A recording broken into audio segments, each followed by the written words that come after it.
even know how all of you would react to it or accept it.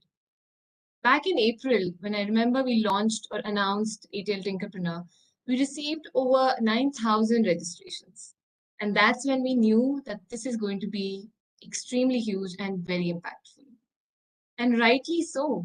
By the time the summer break ended, the 9,000 kids that had participated came out of it learning skills and gaining the knowledge that many business school students spend years learning. And this could not have been possible without the support of our entire mentoring community that joined hands and pledged their support to transform our students into entrepreneurs. I know that many mentors spent every day of those 2 months with students, helping them and guiding them with their business ventures. On August 1st, when we closed the bootcamp, we received over 650 completely ready digital business ventures. And AIM not only mapped mentors to students to allow focused mentoring, but we also conducted over 50 live sessions in 7 languages with industry leaders, thought leaders, and experts. And today, yet again, on this special day where we announce the results, we have 2 very special people again with us today. One is our very own mission director, Dr. Chintan Vaishnav, who has been so supportive of the Tinkerpreneur Bootcamp throughout, so much so that he even signed up as a student participant for this bootcamp. We also have Piyush Verma, who's the CEO and founder of Manush Labs. Piyush is a Tata Fellow and graduate from the Massachusetts Institute of Technology, USA. He founded Manush, which is now a social impact accelerator that wants to foster an inclusive entrepreneurial ecosystem in India, especially in Tier 2 and Tier 3 cities. Sounds exciting, right? So let's find out more about this from Piyush. And for that, I would like to invite our mission director, Dr. Chintan, who has known Piyush since their time at MIT and is also an advisor to Manush Labs. Dr. Chintan, over to you now. Thank you so much, Swati. This is a very exciting day because this was my first program at AIM, witnessing such a program where so many students engaged and so many ideas came out. And today they're going to be the winners, the top 100 announced. And of course, there are everybody's a winner at one level because everyone learned something. But I'm excited to see who, when we unveil at the end of this conversation, who these teams are. But in the meanwhile, we have a very exciting opportunity to talk to Piyush, who is a dear friend, a colleague from Massachusetts Institute of Technology, where both of us spent some time until recently. Also, in the very digital spirit of this conversation, Piyush is speaking to us from the United States, and I'm speaking to you from Visakhapatnam, and Swati is speaking to us from New Delhi. Welcome, Piyush, to this fun event, and thanks for making the time to join us, first of all. I want us to start by first you telling us a little bit about what Manush Labs is, and then we can talk further. Thank you, Chintan, and thank you, Swati, and the entire AIM team for inviting me. I'm really honored to be here with you, and also to share my thoughts and experiences with so many experienced and dedicated mentors and students from all across India. So thank you so much for this opportunity. Talking about Manush Labs, so the core mission of Manush Labs is to create a culture of inclusive innovation and entrepreneurship.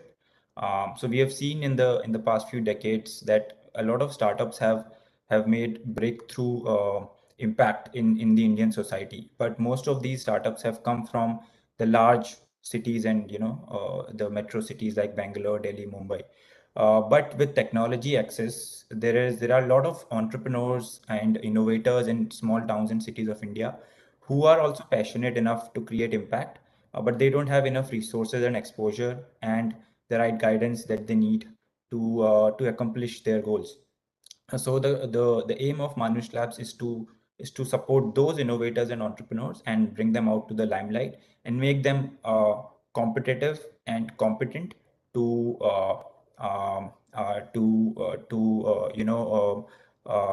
operationalize their ideas and to become successful. Great. Oh, wow. Well, kudos to such a wonderful mission, much needed mission.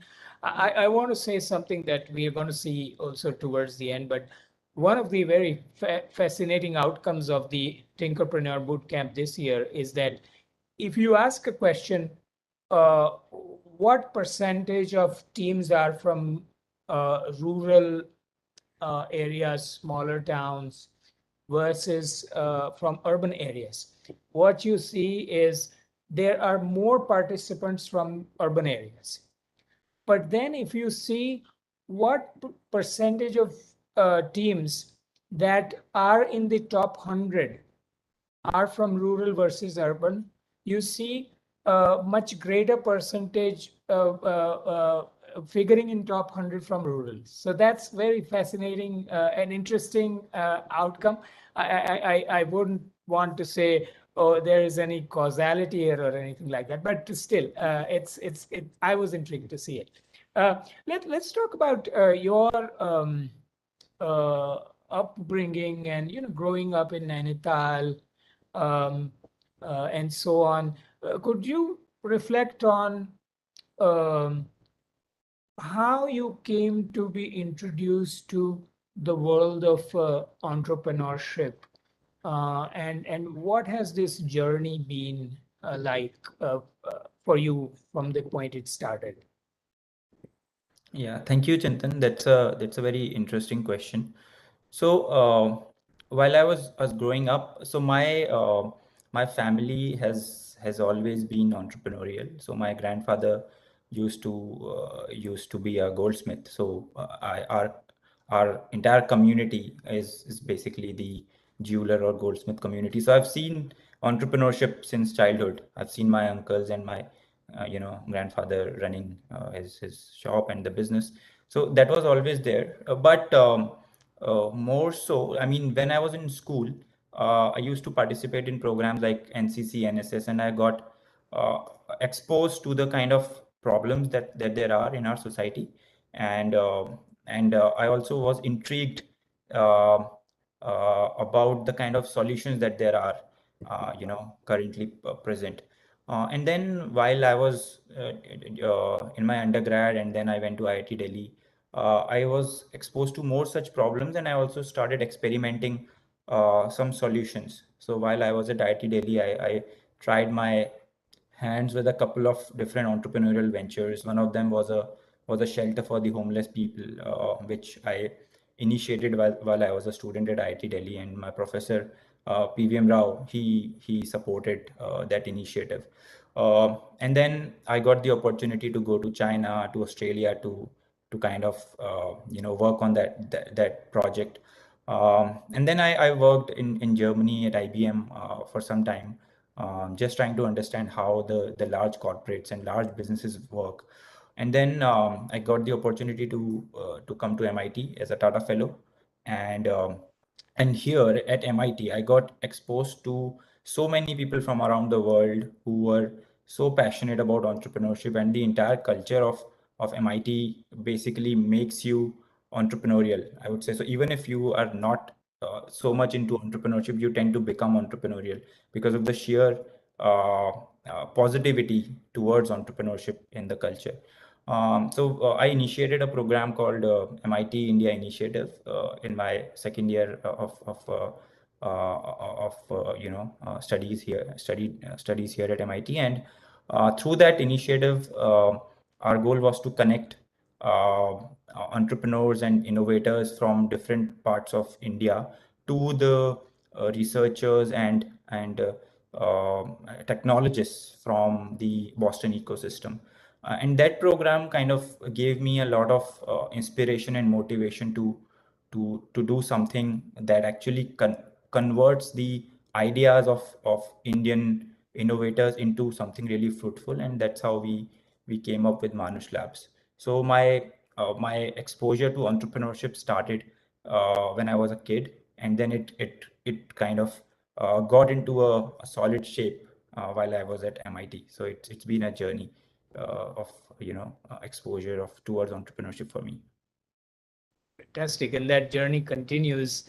And but I am fascinated by how many different cultures you were exposed to, even very early on, even before you came to MIT, you went to all of these various places, and that's always it expands one's vision, and one learns from them and all that. So that's really amazing. Also, I think your point about if you are at MIT and you did not catch the bug of entrepreneurship, then you were perhaps sleeping, whatever, throughout this journey. So I think that's really the in some ways a goal of creating the culture of entrepreneurship or innovation, where anybody who gets exposed to it just gets Yeah. infected by that wonderful bug. Uh, so this program, as Tinkerpreneur Bootcamp, wouldn't have been possible without a strong mentorship by so many private sector actors, about 650 of them, who were so dedicated in guiding these students and teams. And so I want to ask you a question about your experiences with mentorship and how they have shaped your entrepreneurial journey. And therefore, what would you want to tell the entrepreneurs and the mentors based on what you have experienced from your mentors? Yeah. So coming from a tier two city in India, I've realized that most of the young kids and the youth, they have a lot of ideas, but what they're missing is the right kind of guidance, and mentorship plays a very important role in setting them up towards the right direction. So in my case particularly, I was always entrepreneurial, but I did not have the right guidance. So my mentors throughout my journey in undergrad and in graduate school and here at MIT was very crucial. And now, since I've realized the importance of mentorship in the journey of an entrepreneur, we are trying to bring that mentorship culture to India through Manush Labs. So what I want to say is that mentorship plays a very important role. We should not take it as just an extra component. It's actually the most inherent and core component of every entrepreneur's journey, and that should be taken very seriously. And mentors are in some ways the core pillars of success of every entrepreneur and successful business. Yeah, you want to relate either say a little bit about what you uh, have found valuable in a good mentor, or maybe a story or two where a mentor, an episode with mentor changed the way you were thinking, or yeah. Yeah, so I think Chintan, here I would like to give your example. So I don't know if you remember when I had just graduated from MIT last year, I was a little bit lost, as to what I wanted to do, and I shared the idea of Manush Labs with you. And at that point, I did not have the right kind of clarity that I needed to initiate such an ambitious project. So I remember you had told me to first of all talk to most of the important stakeholders that were already solving the problem.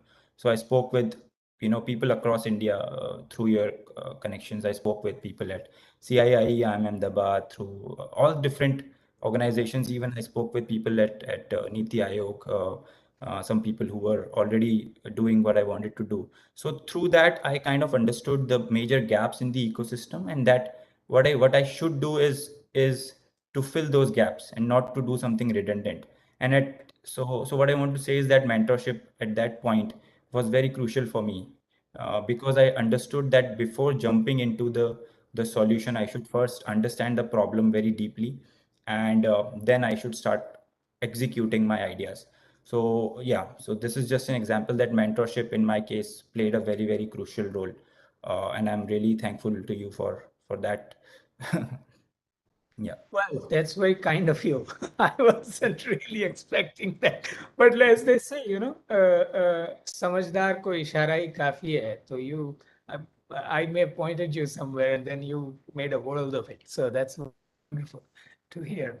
Um, let me let's turn to Manush Labs. So this focus on entrepreneurship in tier 2, tier 3, through your work, you have now understood you've now understood more about what kind of problems and what kind of problem solvers are these people, the tier 2, tier 3 people. So could you say a little bit about what's unique about them? Yeah, so let's go back to one step back. So Indian Yeah. culture, I think, is very entrepreneurial at its core. We have always been, business people. We run small businesses, small shops, so you can find those kind of things in every corner of our country. So in that sense, the culture is very entrepreneurial. So the people who grow up in that culture are inherently trained towards entrepreneurship.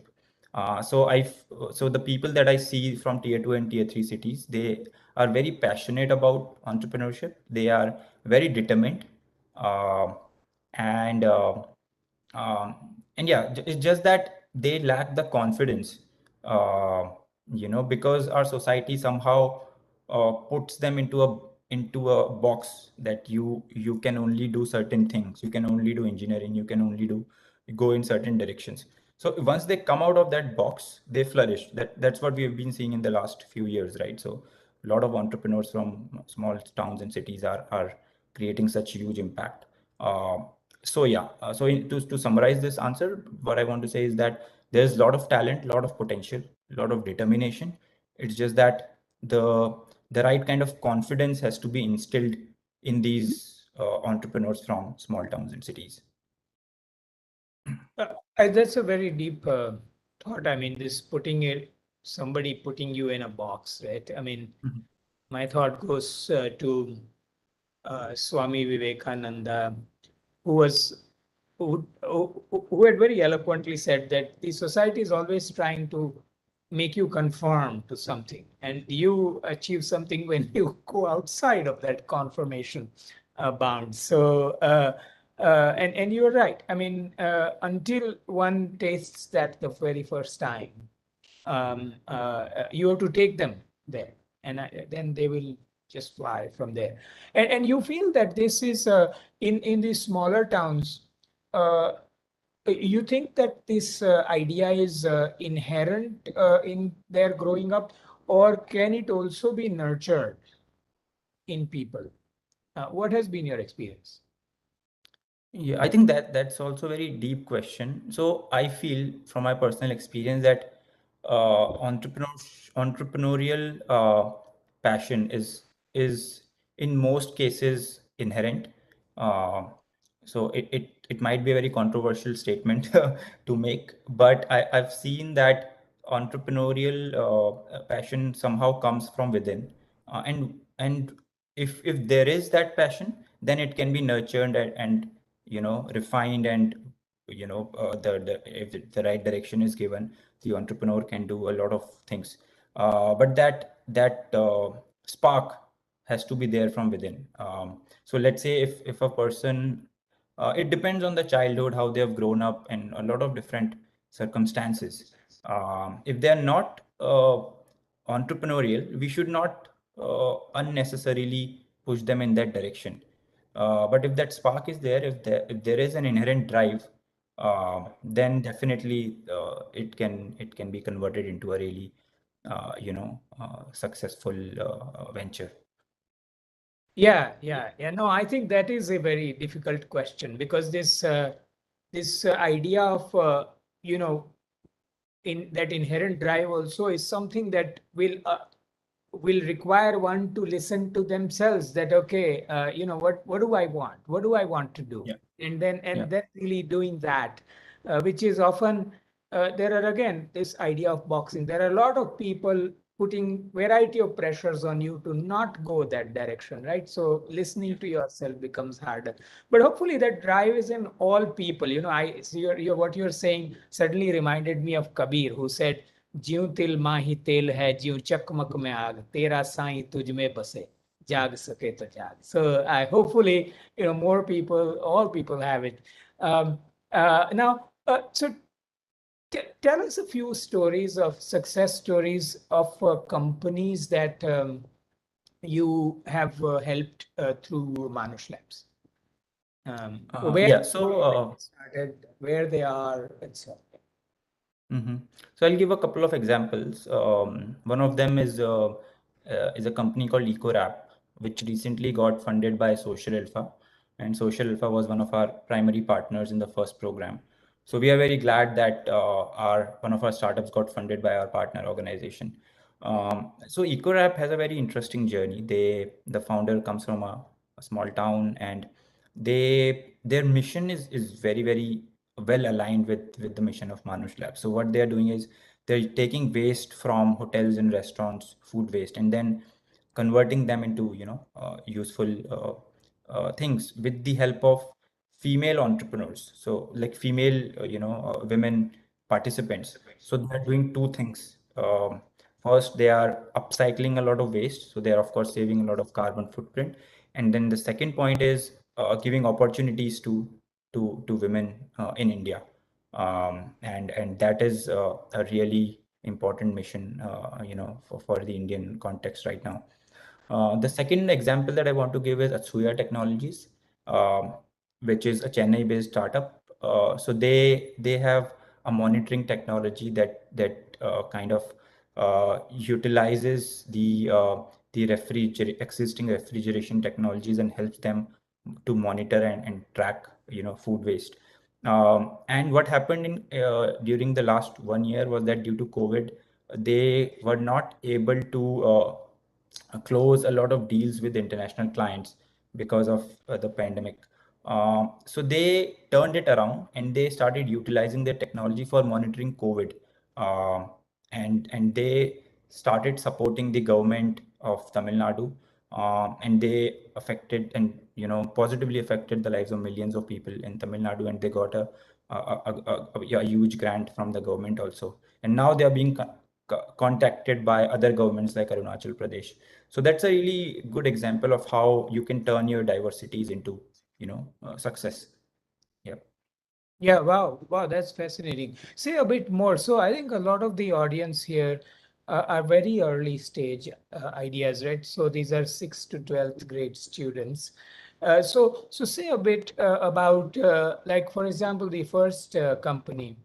When they came to you, where were they and how, I mean, what kind of a maturation did you see?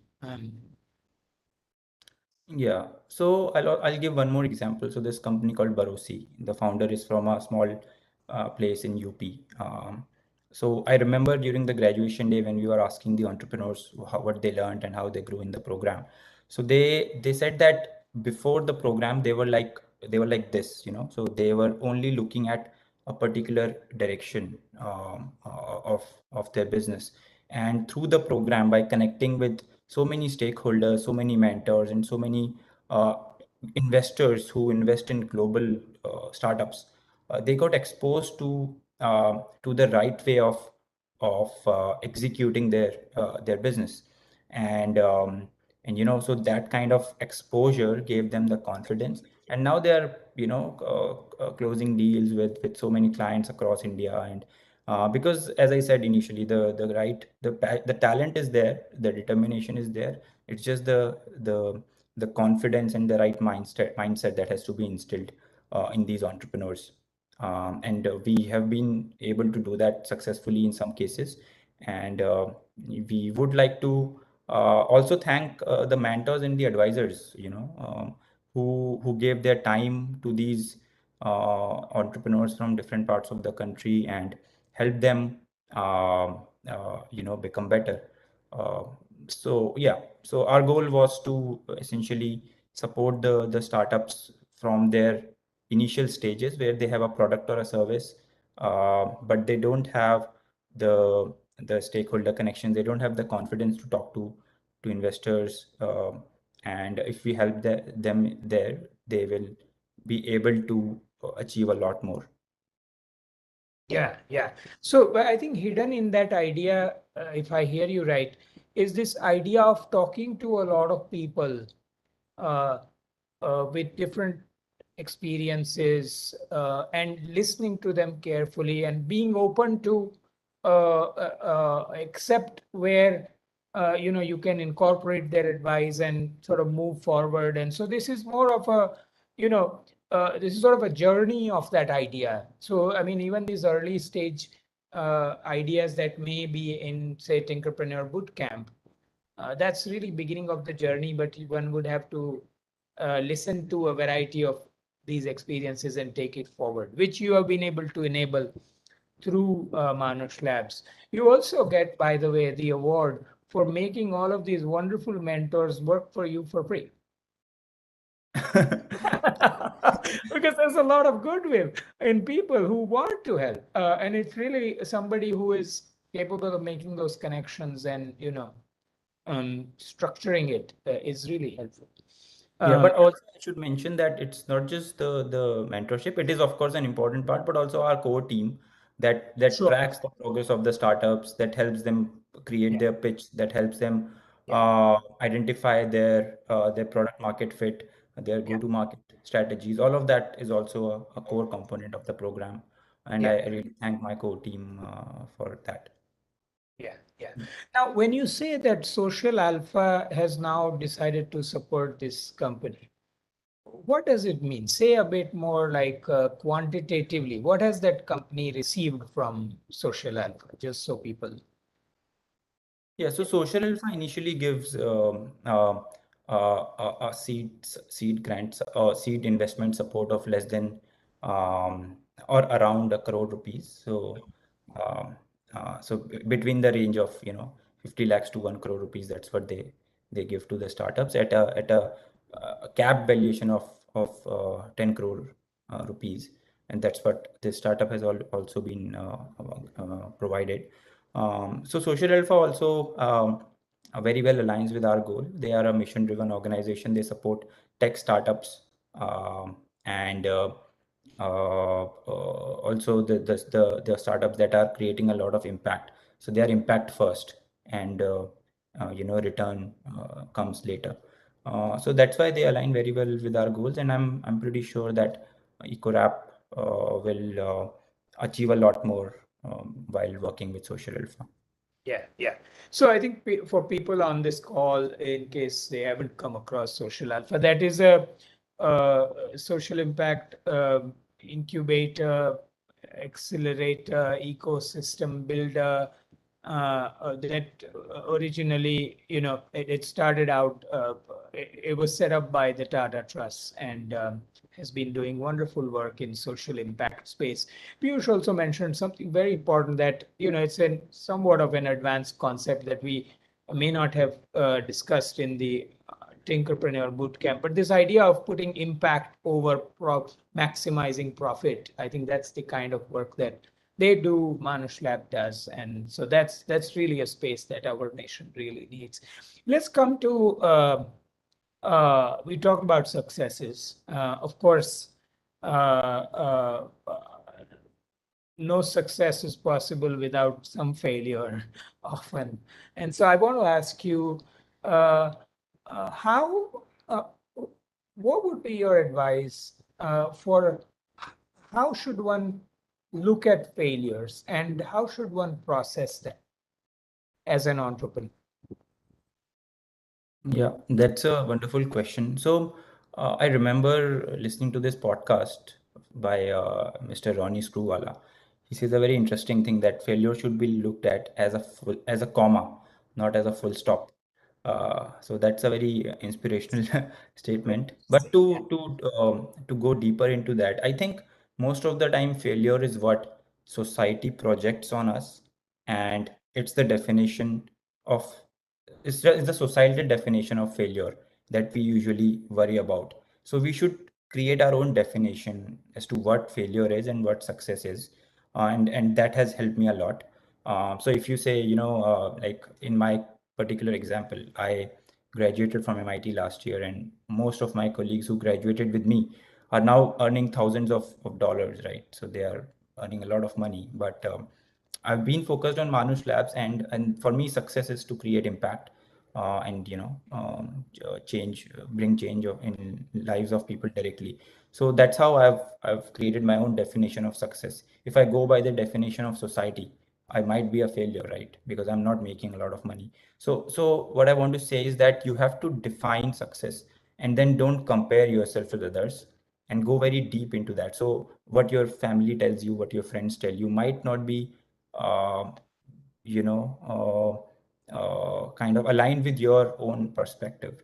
So when we start worrying about what others are thinking, that's when we get into trouble. So failure is usually uh, society's perspective that we have to be careful about. Yeah, wow. You are giving a very hard marching order to young people, but absolutely right, right? That it's your definition, not anybody else's definition. Yeah. And then you walk along that path. Um, so one of the, of course, important components in an entrepreneurial journey is to identify the right problem itself, right? People often say identifying the problem itself is sort of 50% of the journey. So uh, can you walk us through how the process of, how what you have learned about how to identify problems, and what are the various tools, stakeholders, etc., that what kind of roles do they play? Yeah, so I think we should not create the solution first, and then frame it around or wrap it around a problem. We should first look around us, what we have experienced, and most of the time it's very easy to identify a problem around us in our day-to-day life. So what I'm doing through Manush Labs is something that I've personally experienced. Growing up in a tier 2 city, facing the problems and the challenges, and that's what I'm trying to solve through my own startup.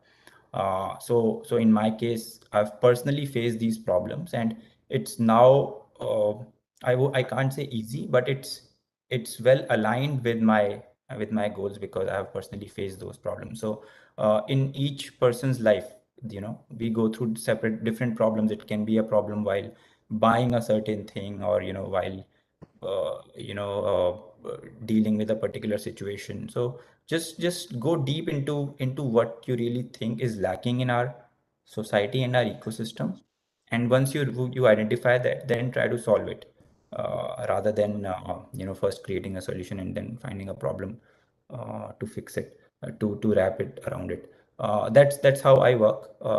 And once you identify a problem, then also it's your responsibility to go deep into it, talk to a lot of people or users who are facing that problem, talk to 40-50 people at least, do one-on-one interviews, and do user research, and then you will find that the problem is actually something else. So in product design, we have a this idea called 5 whys. So you first find a problem, then you ask why, then then you ask another why. So you keep asking the why until you find the root cause of the problem, and you solve then you solve the root cause of the problem. And that's what most of the successful startups do. um, yeah, that's how the process should be. Yeah, well, that's very wonderful because many of these startups that we see around us, these were problems people experience themselves, right? Zomato, Yeah. these were kid school, university students trying to find food places that can deliver to them, or Redbus.in, many of them. So that your own experience of that problem and then trying to do something about it is a great advice. Um, Also, this you talked about, talking to 30, 40, 50 people, um, and uh, uh, i- in talking to them, there's a special role of listening to people, right? Which is often one of the hardest things to learn. So you want to say a bit about how you have come to listen to people as you find problems that you work on? Um, Yeah, so listening is I would say it's a skill, and it has to be developed. And as an entrepreneur, it's very very important to be a good listener, not just because you would understand the problems um, in a better way, but also because if you're leading a team, then you have to understand, you have to be empathetic, you have to be compassionate, and to do in order to do that, you have to be a very good listener. So I think, yeah, listening is a very, very important skill uh, in this game. Yeah, yeah. No, that's great. Okay, well, we're coming closer to the end of this conversation. So let me say, would you, what would you, so as Tinkerpreneur Bootcamp had 9,000 teams that registered. There were some sessions of, so we had 50 or so sessions by experts for these teams. They were all, online. And there were some sessions where up to 20,000 people logged in. So there was a lot of positive response. And so in the audience, there are many young innovators, and then there are their mentors. Do you have a message for them in terms of their journey forward, in terms of building solutions for innovations? So for both the students and mentors, right? Yeah. Okay, so first for the students who are looking at entrepreneurship um, seriously, I would say the first step is always execution. So once you have an idea, you go to the people, you talk to users about it, and refine the idea, and then start executing it. Build a prototype, build a solution, and go back to the users again. So don't just keep thinking about it. That's my one line suggestion. So if you have an idea, go start executing it. Develop a product. Doesn't matter how bad it is, just start with something. It will get refined on the way. But you can't just keep thinking about it, keep worrying about it, or being afraid of failure. So start with something. It can be very very bad, or doesn't matter. You have to just start, and then it will get refined. That's how Manush Labs also started, with just a small idea, and then it got refined. So that's the suggestion I would give to the entrepreneurs. To the mentors, I would say, you are doing a wonderful job. So first of all, congratulations. And what I've learned through my own mentors, how they have helped me in my journey, is that the best mentors are those who ask the toughest questions. And I've learned from those mentors the most, who have asked me the toughest questions, and put me in a place where I've I've I've made to think more deeply.